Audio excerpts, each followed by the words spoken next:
હા મિત્રો, કેમ છો બધા? મજામાં જ હશો ભાઈ. સ્વાગત ફરીથી એક નવા મસ્તીના બ્લોગ વિડીયોમાં. અટાણે હું ઘરે અને જો આ બાજુ આપણા મિની ખેતર હે અને આ બાજુ મોટા ખેતર હે જેમાં હમણાં જ્વાર વાવીએ ને. જો વરસાદ નથી આવતો, હમણાં ગજદી થઈ ગયા.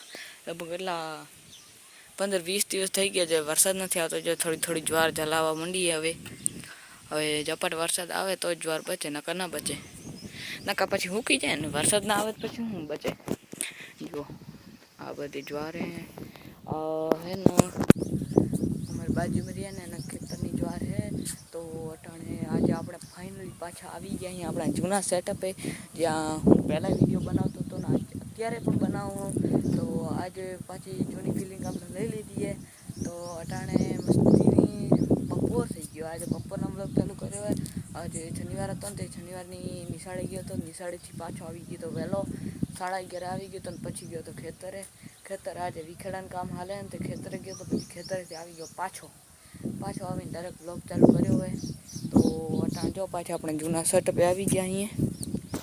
અને આ બાજુ મગ હે, ચોરા હે ને ઓ બાજુ મગ હે, પણ મગમાં હવે શું કહેવાય, ગાડર પર લાગવા માંડીએ. તો હવે ઝપાટે એની કંઈક દવા કરવી જોઈએ, નકર બધા પાંદડા ખાઈ જાય ને.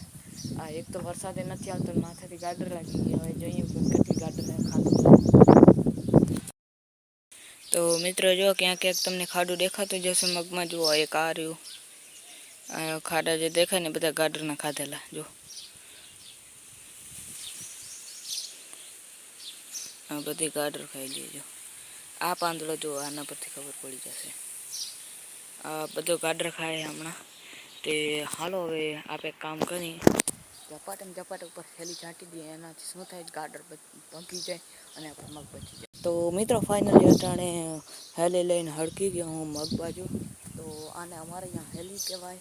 અને આને ગામડામાં રહેતા છે ને એને ખબર હશે હેલીનો મતલબ શું. એટલે જે ચૂલા અંદર જે આપણે બર્તન બાળી દઈએ ને એની પાછળ જે રાખવા હતા ને એને અમારે અહીંયા હેલી કહેવાય. તમારે અહીંયા શું કહેવાય જલ્દીથી કોમેન્ટમાં જણાવી દેજો. અટાણે ફટાફટ પહેલાં હું છાંટી નાખું અને એનાથી શું ગાડર મટી જાય.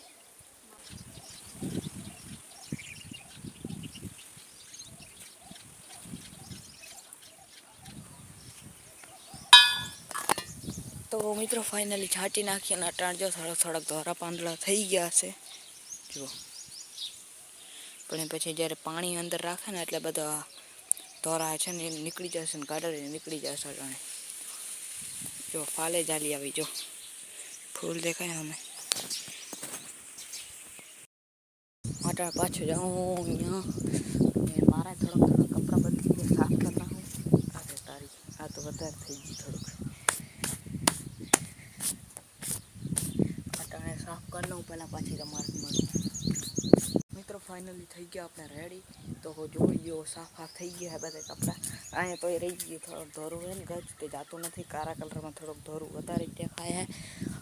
તો આમાં મગમાં આપણે હેલી છાંટી નાખીએ. હવે જોઈએ ચોરામાં પડે કે નહીં પડતી. જો ચોરા ફાલતા ચાલવા માંડ્યા મને લાગે ત્યાં સુધી ચોરામાં નહીં પણ, કારણ કે ચોરા હે ને થોડાક મગડી મોટા હોય ને એટલા માટે. તો લગભગ તો નહીં પડે, પણ તો કદાચ પડે તો પછી આપણે હેલી છાંટી જોઈએ. તો તમારો સ્વાગત છે દેશી બ્લોગ, એટલે કે આપણા ગામડાનો બ્લોગ. તો ફટાફટ કોમેન્ટ કરી નાખો કેને ગુજરાતી આવડે છે. મને તો આવડે છે ફૂલ બાકાડી. અને હવે હું બોલું,